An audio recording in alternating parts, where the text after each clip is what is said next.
Capítulo 1, no verso de número 1. Josué, capítulo 1, verso de número 1. Se você está sem Bíblia, vai aqui, no telão. Josué 1 diz assim: E sucedeu depois da morte de Moisés, servo do Senhor, que o Senhor falou a Josué, filho de Num, servo de Moisés, dizendo: Moisés, meu servo, é morto. Levanta-te, pois, agora, passa este Jordão, tu e todo este povo, a terra que eu dou aos filhos de Israel. Feche os seus olhos. Senhor nosso Deus e Pai, em nome de Jesus, eis aqui a tua palavra. Continua falando conosco. Usa-me como um canal de bênção nessa hora, para aqueles que estão aqui presentes, para aqueles que estão online, ó Deus, pois também eles fazem parte deste culto. Te damos graças por tudo, em nome de Jesus. Amém. Glória a Deus. Amém? Amém. Eu quero fazer uma reflexão com vocês hoje, de um momento que todos nós precisamos enfrentar. Todos aqueles que negligenciam este momento, que não gostam dele, que buscam evitá-lo, ou muitas vezes até assumi-lo antes da hora, queimando etapas, podem sofrer sérios danos, sérios prejuízos. Que momento é esse, pastor? O momento em que a vida te chama para protagonizar suas próprias histórias.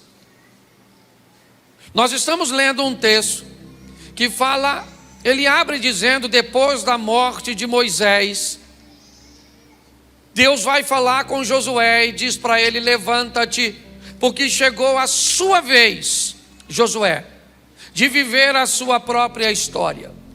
Até no presente momento, você seguia os passos, as instruções de Moisés.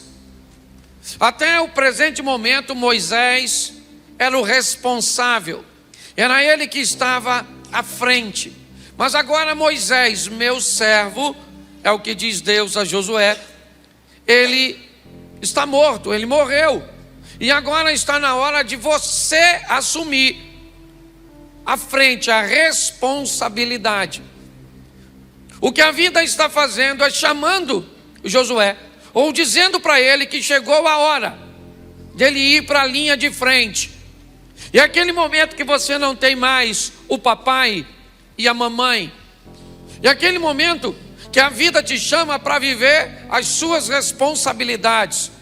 A responsabilidade para escolher seus amigos, para escolher a sua profissão, a responsabilidade de você escolher um cônjuge. Chega um momento que a vida começa a te convocar para assumir a responsabilidade de decisões cruciais para seu futuro. É isso que está acontecendo com Josué agora.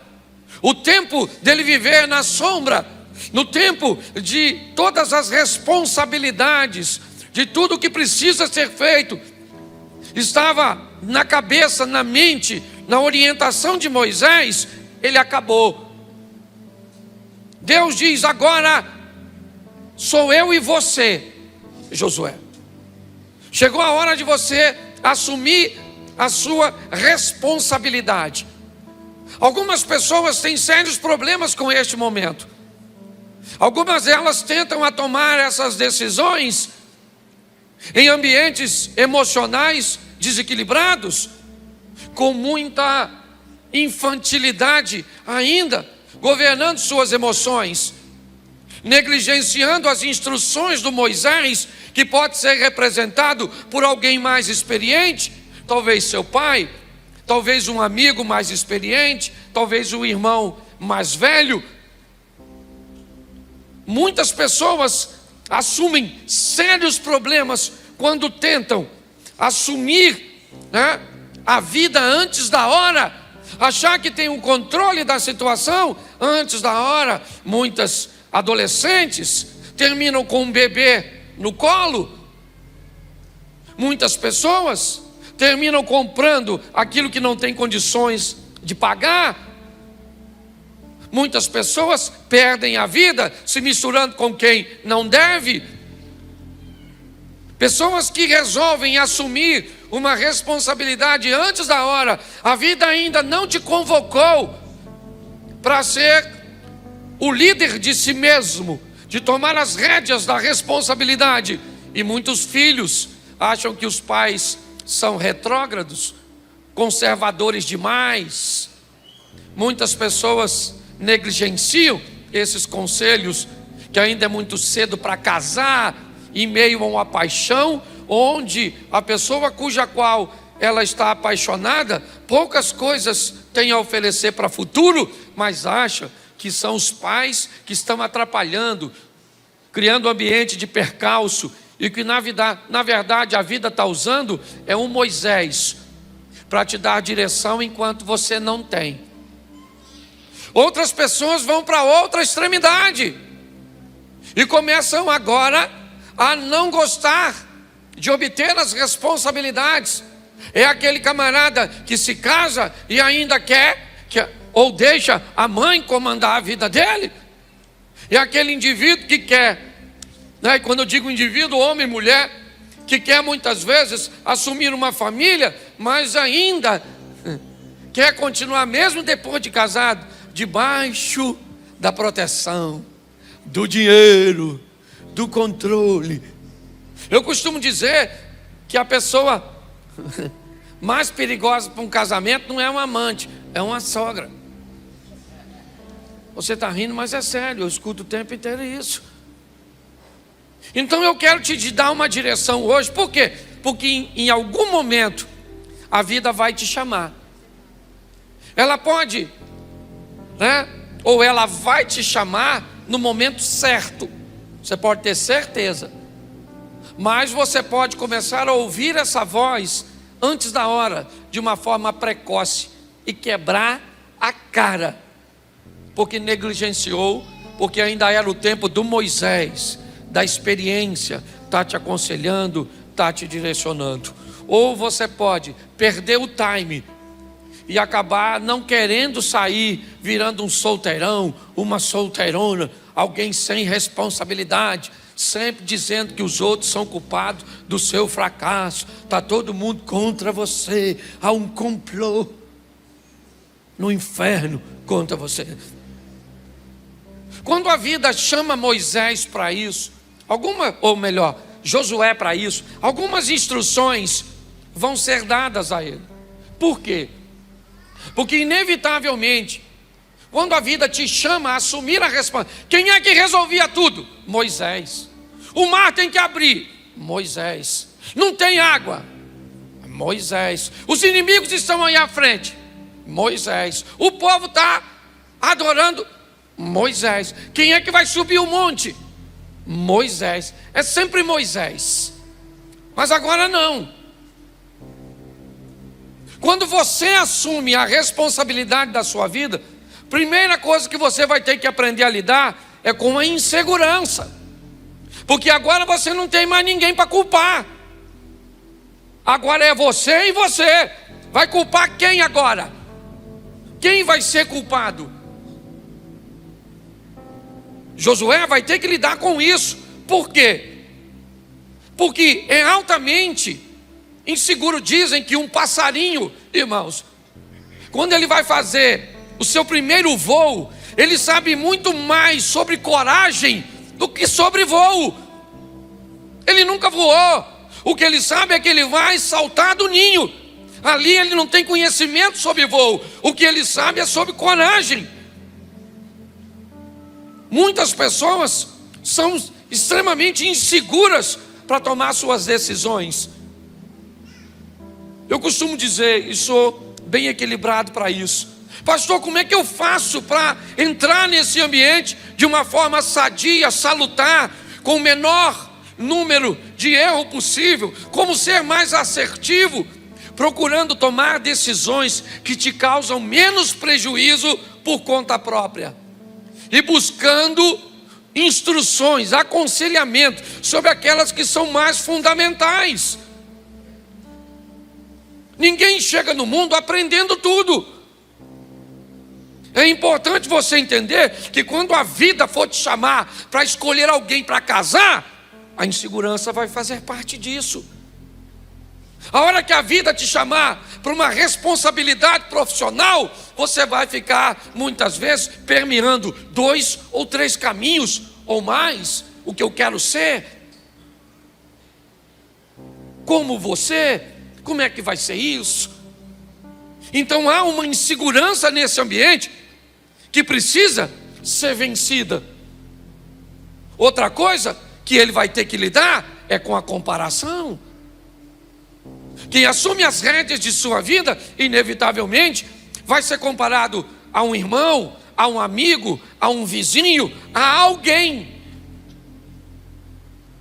que conseguiu mais êxito do que você mais rápido, que conseguiu alcançar alguns resultados de uma forma mais rápida do que você.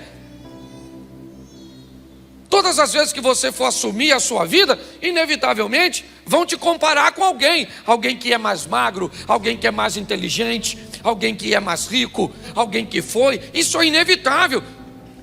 É a responsabilidade que a vida está exigindo de você, de agora não ser mais um coadjuvante, de ser o principal. Muitas pessoas se perdem nisso. A comparação precisa ser vencida.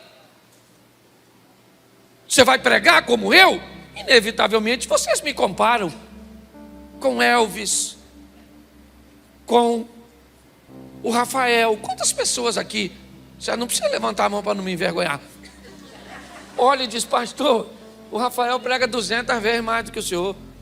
O Elvis prega muito bem. O Luciano Subirá, o Cílio Malafaia.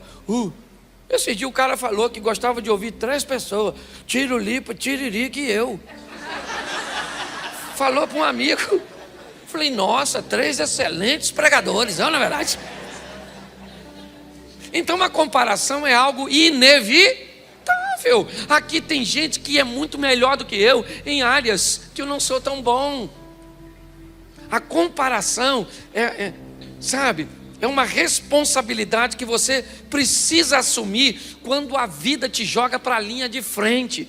É assim que funciona. E ela precisa ser vencida. Vai ter alguém melhor que você e vai ter alguém pior que você. Eu brinco aqui com o espelho. Espelho, espelho meu. Existe alguém mais inteligente do que eu, mais bonito do que eu? Você já notou que aquela suposta bruxa do espelho, ela é legalzinha? Ela não é ruim não. Você que está solteiro pegava. Eu casado não posso. Mas escute só. Mas ela não está preocupada com a sua beleza. A preocupação dela é se tem alguém mais bela que ela. O espelho é dela. Espelho, espelho meu. Existe alguém que tem uma casa melhor do que eu, uma empresa melhor do que a minha, certo? Um jardim mais verde que o meu. É essa comparação que está matando as pessoas. Você precisa vencer isso. Você é você, faz as coisas do seu jeito. A hora que a vida te chamar, pare de ficar se comparando. Terceira coisa, que quando a vida te chamar, você vai ter que vencer medo. Lembra o que Deus disse para Josué? Seja forte e corajoso.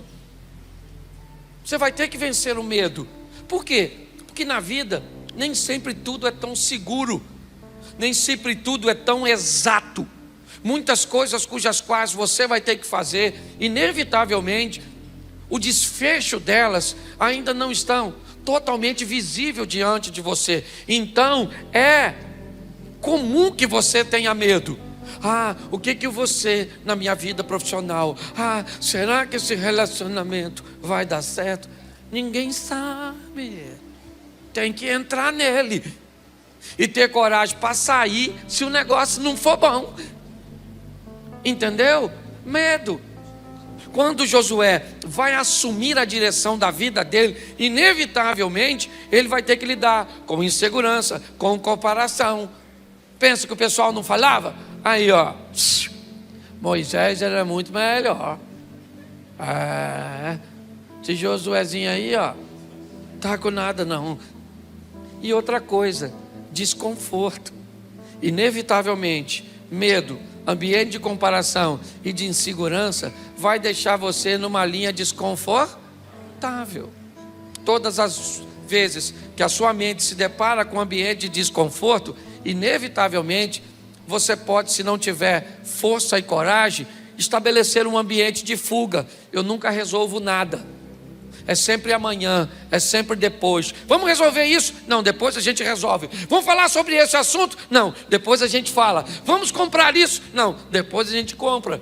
Sempre há um ambiente de fuga. Por quê? Porque a situação te coloca num desconforto. Josué vive isso. E pior, o que acontece? Ele está sendo chamado a um ambiente que vai exigir dele dedicação extraordinária.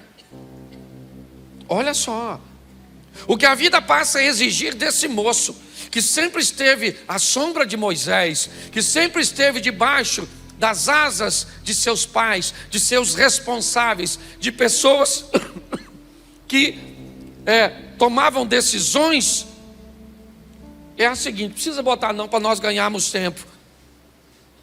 A arca vai à frente e tem que ser 800 côvados, ou melhor, 2.000 côvados de distância entre o povo de Deus.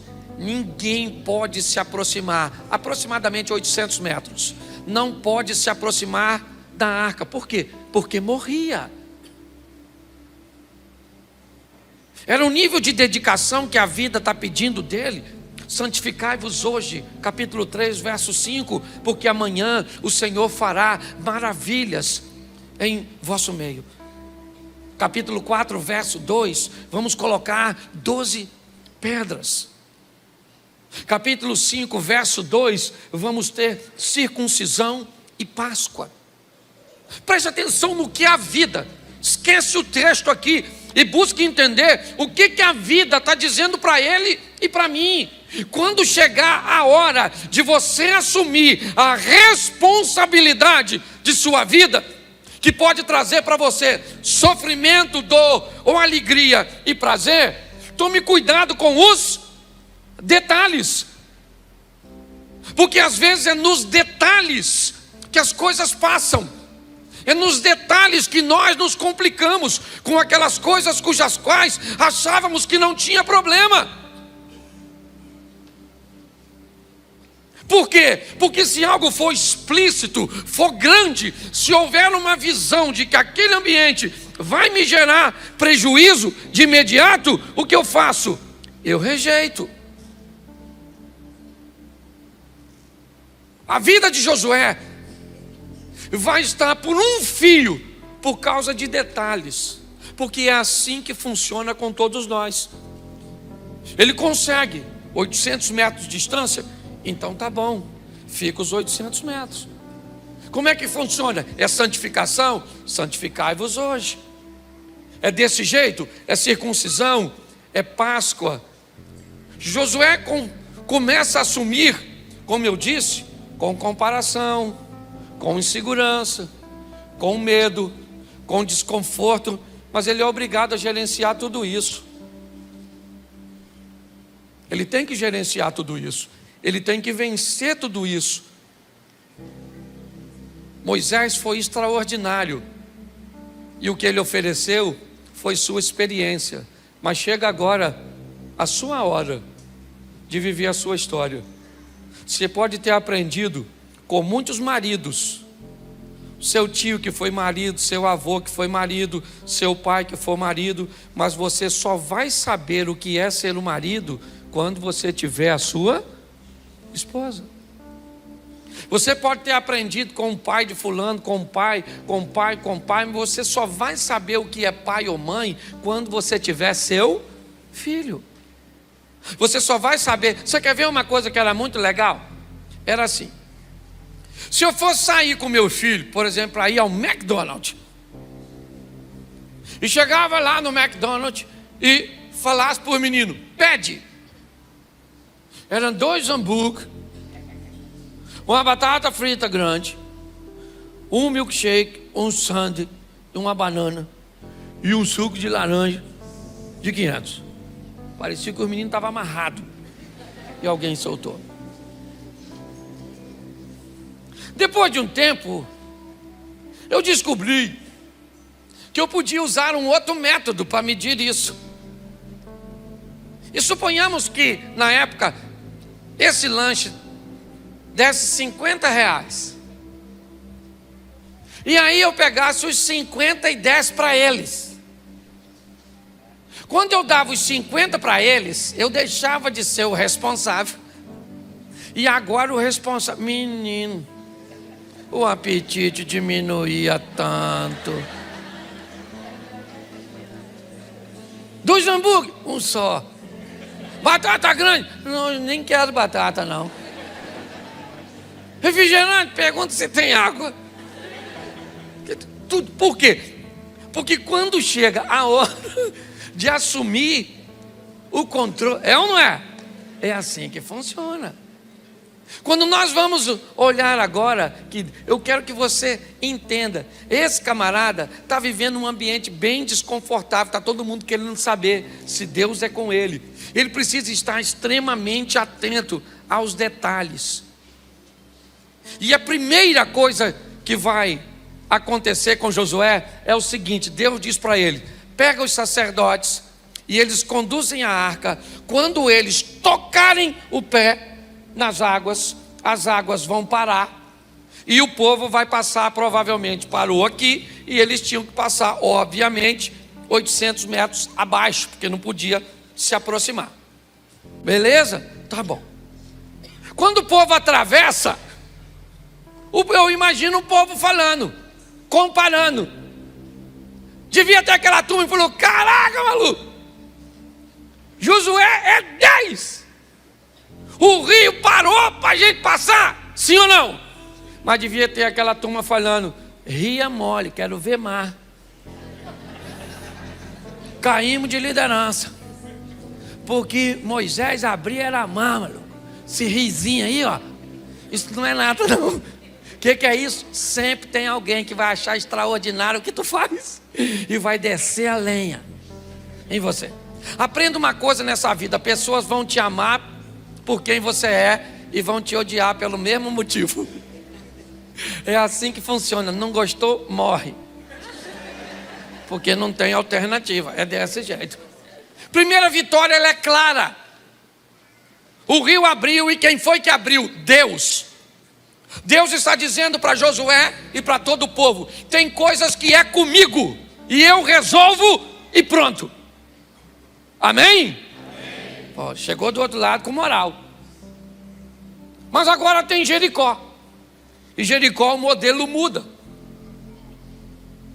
Jericó, as coisas vão ficar diferentes, porque agora a lição é outra. Deus diz a Josué: eu derrubo o muro e você mata os inimigos. Agora virou uma parceria.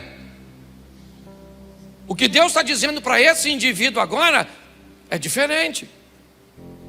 Ele utiliza o mesmo método que Moisés, note, envia espiões.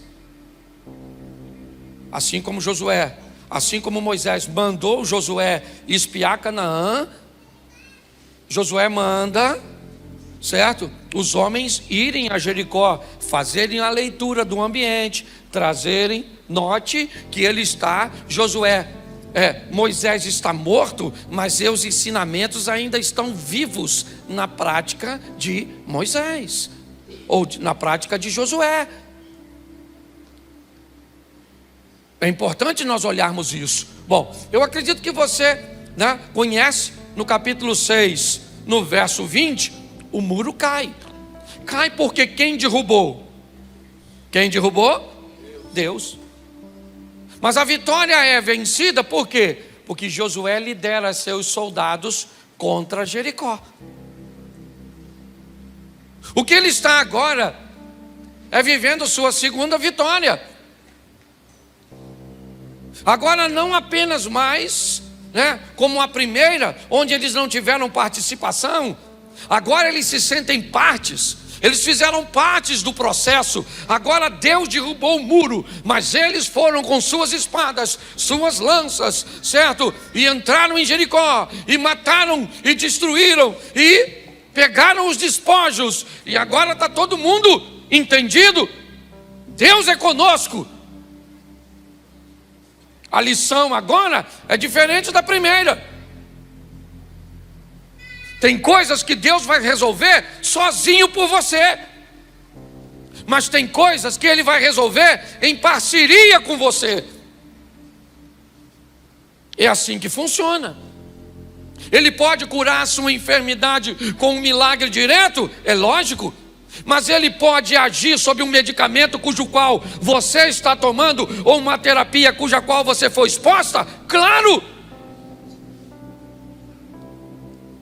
Ele pode acabar ou apagar o rancor do coração da sua esposa por algo que você fez? Claro que pode. Mas Ele pode mudar sua postura a ponto de que você seja capaz de reconquistar uma credibilidade que você perdeu? Sim. Isso é parceria.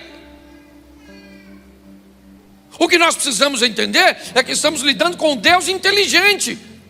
Não tente colocar Ele num programa que determina, certo? Um protocolo para todos, porque não funciona desse jeito. Eu vejo pessoas bem intencionadas procurando solução para seus problemas, mas muitas vezes não se expõe ao protocolo cujo qual Deus estabeleceu para você. Josué vive isso de forma maravilhosa. O grande problema que Josué não sabe é que em Jericó algo de errado aconteceu. Uma instrução que foi dada na batalha contra Jericó não foi cumprida. Jericó é a primeira vitória logo após a passagem do Jordão. Deus diz a Josué: avise os homens que eu quero tudo destruído, e os objetos de valor, eu quero que todos sejam colocados no tabernáculo, sejam trazidos em oferta ao Senhor, porque é a primícia, é o primeiro. Então eu preciso que isso seja cumprido. Josué não sabe, mas um indivíduo, um de seus homens, não cumpriu o que Deus determinou. Ele não tem ciência disso. Preste atenção. Ele não sabe disso. O que ele sabe é que Jericó não é seu fim. Seu fim é Canaã. Então ele tem que seguir o percurso. E o que ele não sabe, aliás, a confirmação que eu tive dessa palavra foi a palavra de oferta. É que para Deus um erro individual pode comprometer todo o coletivo. Pastor, isso é Velho Testamento? Não é não, querido. Eu tenho conversado com muita gente, e deixa eu falar um pouco disso aqui com vocês, porque presta atenção, na minha liderança, na igreja, eu posso até tolerar ainda que eu tenha que tomar algumas providências, mas na minha liderança, eu não tenho nenhuma mulher mais que poste foto de biquíni. Por quê? Porque eu não posso. Deus tem falado no meu coração. Pastor, mas a gente vai à praia, vai usar o quê? Biquíni. Mas para que tirar foto e colocar? Tem mulher velha concorrendo com as filhas, adolescentes. Sangue de Jesus tem poder e tudo cai nas minhas costas. Estão descendo a madeira em mim por causa de vocês.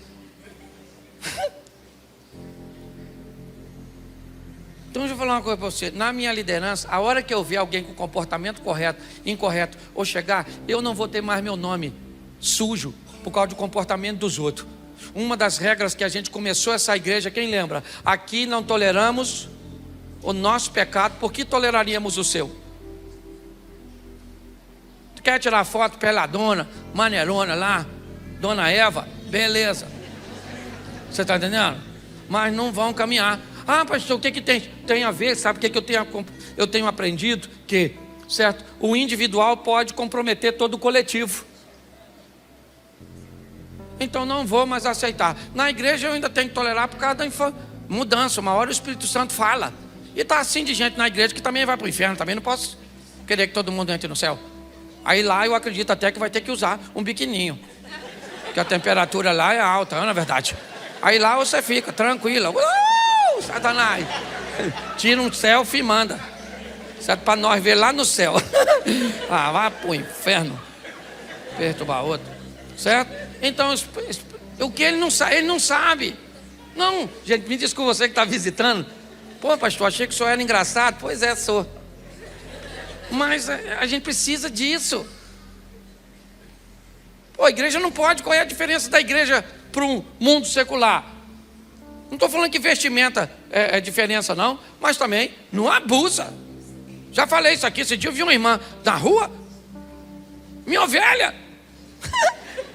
Eu olhei e falei, tosquiaram a irmã. A irmã vinha quase pelada, Eliezer. A roupa que você via a cicatriz da cesárea. Então, não tem como, gente. Não dá, não cabe. Não, na mente de alguém. Aí sabe o que acontece? Mostra a foto e diz assim, tem alguma coisa demais? Claro que não. Tá tudo de menos. Mas nossa, o pastor é um pastor ultrapassado. Vai perturbar outro. Bom, vamos voltar aqui, que senão eu fico com raiva, perco. Eu nem falo mais. Escute só. Então presta atenção. O que ele não sabe é que um cara desobedeceu. E um cara da sua equipe. Mas está tudo tranquilo, ele não tem ciência. Certo?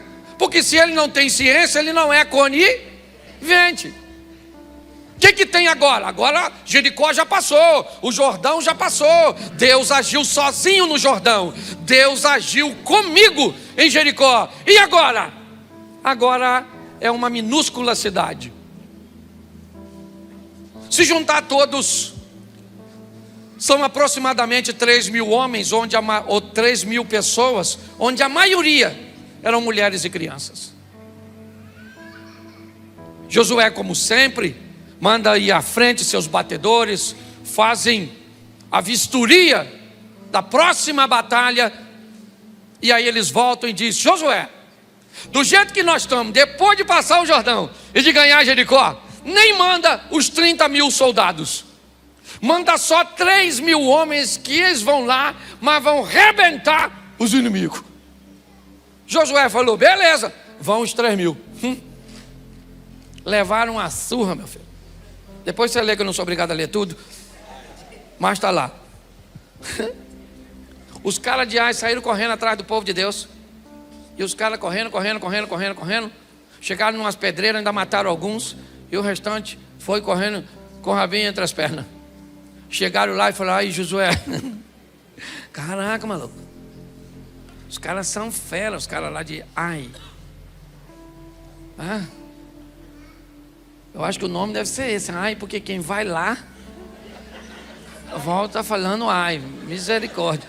Os caras arrebentaram a gente, Josué. Quando Josué escuta que perdeu a batalha para um povo tão pequeno, ele não aguenta. Qual é o medo? Agora é o medo. O medo tomou conta de Josué. Por quê? Porque se ao longo da história as vitórias que ele vinha recebendo de Deus fazia com que seus inimigos não o enfrentassem. Por quê? Porque sabia que Deus era com ele. Se a notícia começa a correr agora que esse povo que passou pelo Jordão, que atravessou o mar, que venceu os reis, que ultrapassaram tudo isso, agora estão perdendo para uma cidade minúscula, é só uma questão de tempo até virem lutar.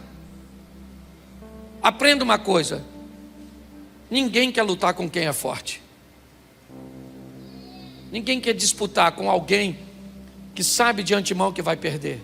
Mas quando você descobrir que a sorte do outro mudou, que as coisas não estão bem, é a hora de você ir lá comprar o que ele tem, porque agora é mais fácil, certo? É minar a pessoa no momento em que ela está fragilizada. É isso que Josué tem medo. Porém ele recebeu uma palavra no primeiro capítulo, dizendo que Deus seria com ele, e que o lugar que ele colocasse a planta do vosso pé seria lhe dado por herança. Então Josué diz: mas espera aí, o que aconteceu? Vão para a presença do Senhor, vamos fazer o que Moisés fazia. Senhor, o que é que está acontecendo? Capítulo 7, verso 12, coloca na tela para mim. 7, 12.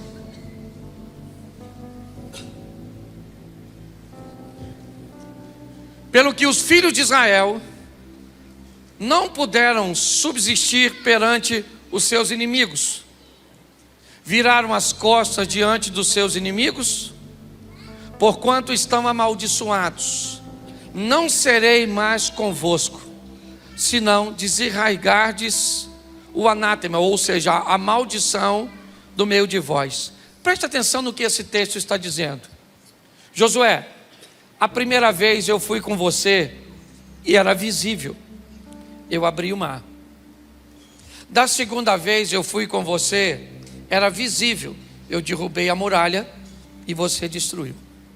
A terceira vez, parece que eu não fui contigo. Você mandou 3.000 homens, o que parecia fácil. Mas suas batalhas não são fáceis nem difíceis. As suas batalhas só são ganhas porque eu entro com providência a seu respeito. A sua vitória nunca vai vir do seu braço, por mais esperto que você seja. A sua vitória sempre vai vir do Senhor, e é isso que Deus está dizendo.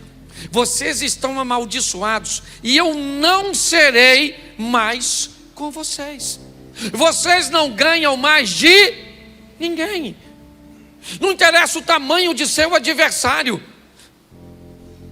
eu não vou agir a favor de vocês. Uma toalha molhada em cima da cama traz divórcio para você. Um adultério não traz se eu for contigo. Um negócio mal feito pode fazer você falir. Um ambiente tributário do jeito que o Brasil apresenta para o empresário faz você prosperar se eu for contigo. É o que Deus está falando. O que Deus está dizendo para eles é: há uma maldição. E que maldição é essa? A maldição da desobediência. Eu não vou ser mais com vocês, a não ser que vocês removam a maldição do meio de vós. E aí vem a pergunta: por que é que Deus mesmo não tirou?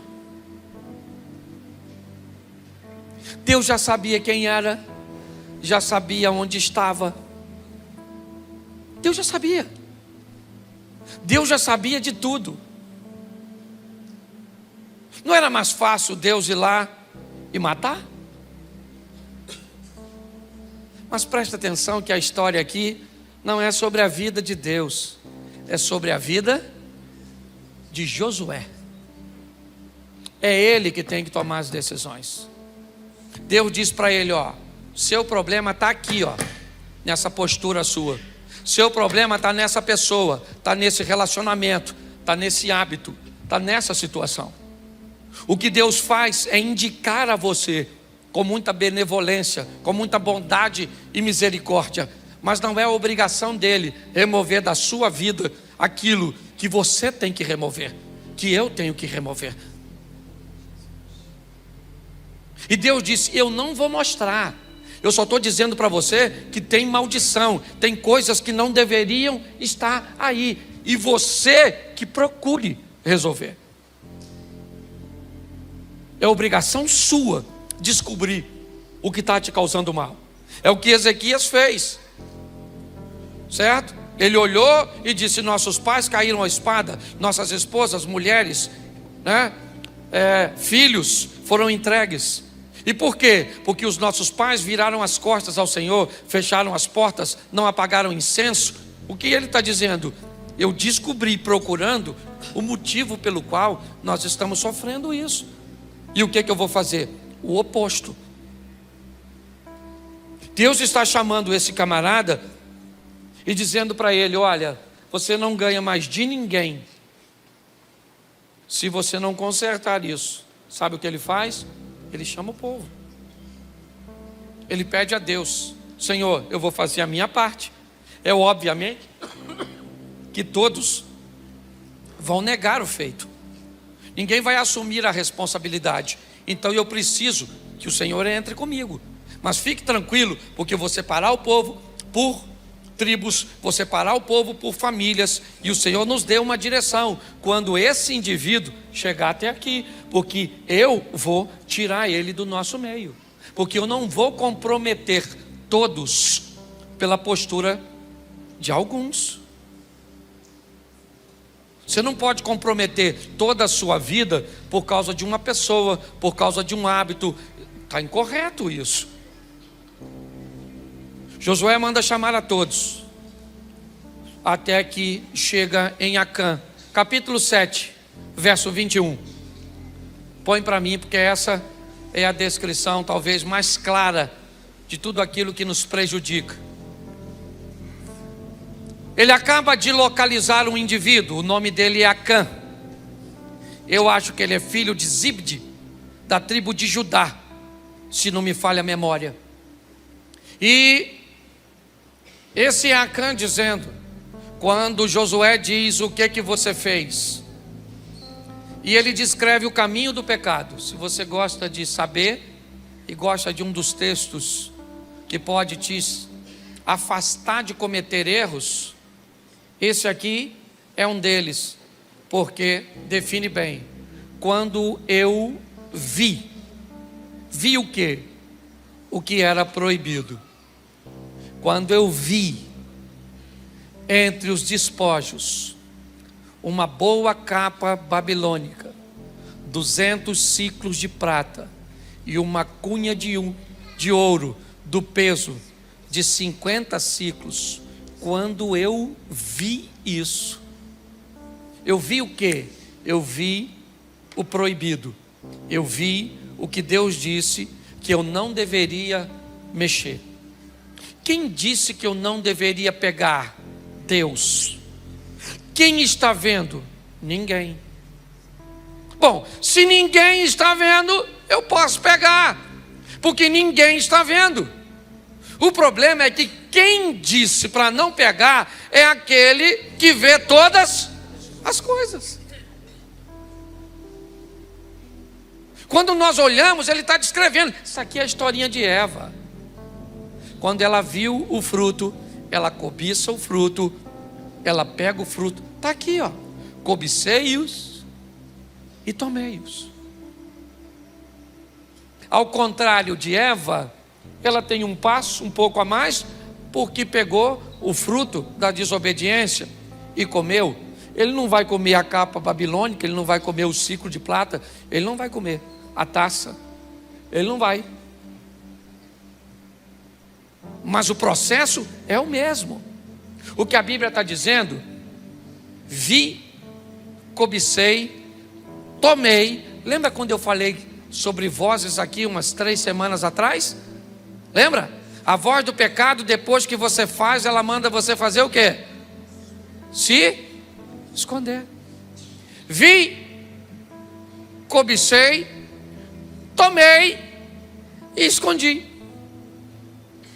Tudo aquilo que você vai fazer, que você tem que esconder depois que fez, provavelmente vai te gerar problemas.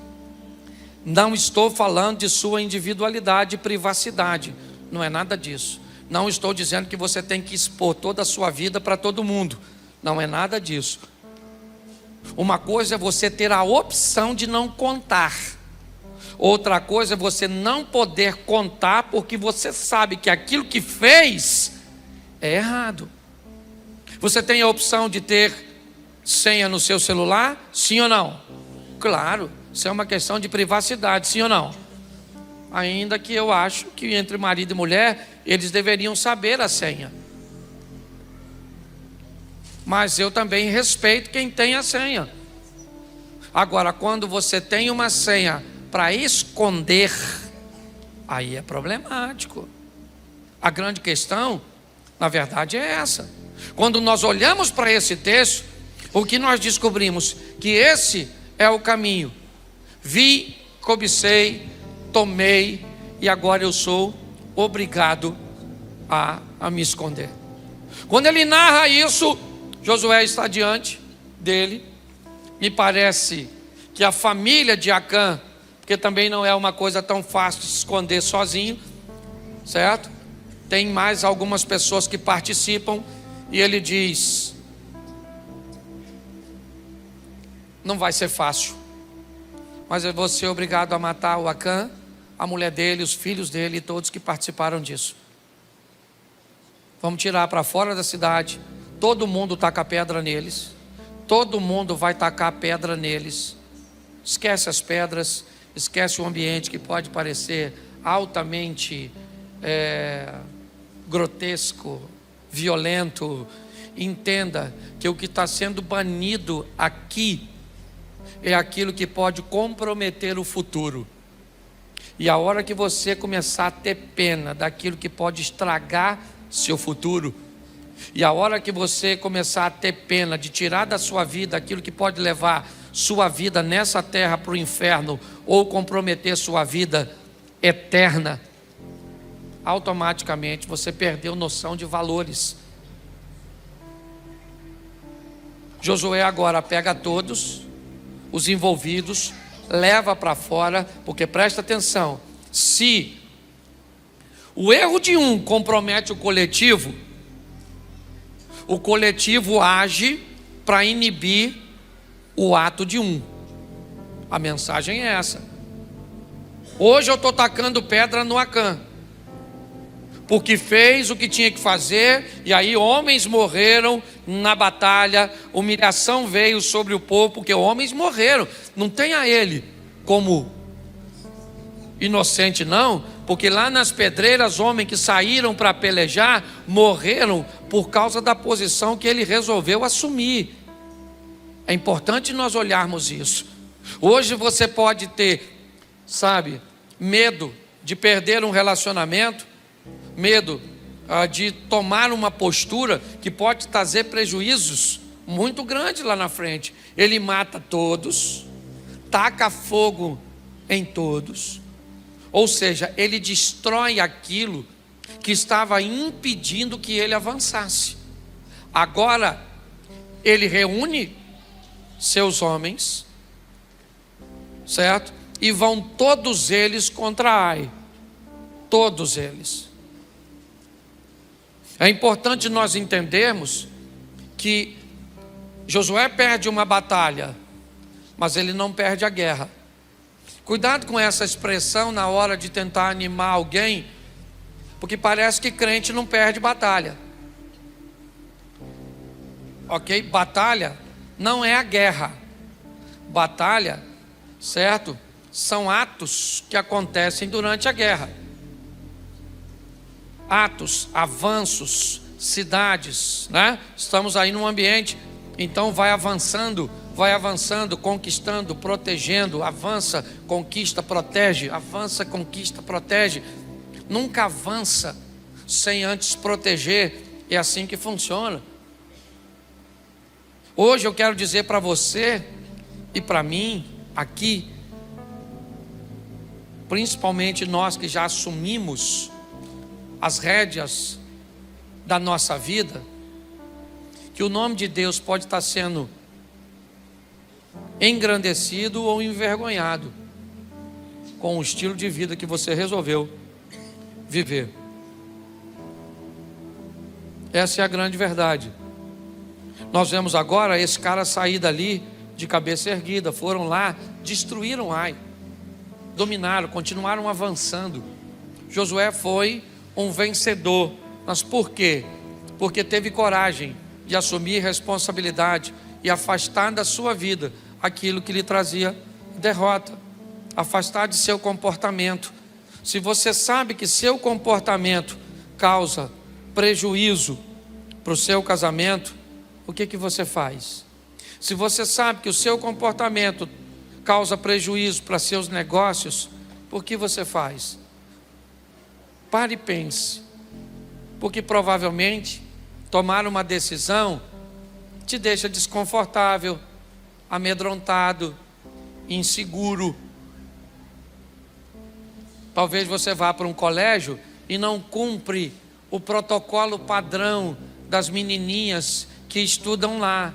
Então elas comparam você ao ambiente cujo qual elas estão, define aqueles ambientes como sadio, e se você quiser fazer parte daquele grupo, está inserido ou inserida, você tem que repetir comportamento, repetir vocabulário. Esse tem sido o grande desafio. Que saiamos daqui hoje com o entendimento que Deus é conosco, que nós somos chamados para viver a nossa história, e ela é nossa. Alguém vai tentar nos comparar com alguém, alguém vai vai tentar nos amedrontar, mas todas as vezes que uma Acã aparecer, que alguém estiver ali desobedecendo, que um desejo que você tem em você, seja ele o da preguiça, seja ele o da compulsão para comprar, seja ele o da irresponsabilidade para pagar, seja o que for, se ele compromete você, seu futuro, seu nome, taca fogo nele, apedreje ele. Essa é a mensagem. O problema é que as pessoas ficam olhando para o Acã, pensando nele, pegando. Esqueça isso, lembre-se da mensagem. Ele já morreu. Quem está morrendo hoje são as pessoas que repetem o comportamento. Quem está sofrendo hoje são as pessoas que repetem o comportamento. Qual é ele, pastor? O comportamento da desobediência. Eu fui atraído. Eu vi o mel que estava na ossada de um leão morto. Mas a ossada do leão morto é um local que para mim é proibido, mas o mel é doce. E se o mel é doce, eu vou até o proibido para provar do doce do proibido. Essa foi a história do Sansão. Eu estou com desejo, sim, eu estou com desejo pela mulher de Urias, mas a mulher de Urias me é proibida, mas é o meu desejo. Então eu vou atender meu desejo e vou sofrer como Davi. Diga-se de passagem, um homem segundo o coração de Deus. Cuidado com as armadilhas que a responsabilidade da vida vai requerer de você e de mim. Posicione-se, não apenas para viver uma vida legal aqui nessa terra, mas para inspirar outras pessoas. Porque hoje você é Moisés. Eu tenho lá em casa 3 agora, por que não dizer 4? Josué. Um se chama Caio, outro Felipe, outro Maiara, Miguel. Eles são a próxima geração que vão assumir as rédeas da vida quando eu passar. Hoje eu estou como pastor. Eu não sou o pastor dessa igreja, eu estou como pastor. Daqui uns dias eu não vou estar mais. Deus me chama, eu vou embora com ele, mas eu vou deixar aqui Josué. E é assim que funciona. Chega a hora que você vai ter que assumir a responsabilidade de seus atos. Não queira fazer isso antes do tempo, vai te trazer prejuízo. Não prorrogue isso demais, porque vai te causar prejuízo. Aprenda a fazer a leitura da vida. Insegurança, comparação, medo vai fazer parte da sua história, mas Deus vai agir a seu favor. E aí, me diz o que você achou. Você concorda com isso que o pastor Cláudio Duarte disse? Você acha que é a melhor abordagem, as melhores decisões a serem tomadas? Diz aí a sua opinião nos comentários. E se você chegou até aqui é porque gostou desse vídeo. Então, Não se esqueça de se inscrever no canal, de ativar as notificações, caso você não seja inscrito, porque isso daí vai nos ajudar muito a crescer e a levar essa mensagem para mais pessoas e vai te ajudar também a não perder nada. Beleza? Nosso desejo é que Deus te abençoe muito. Até breve.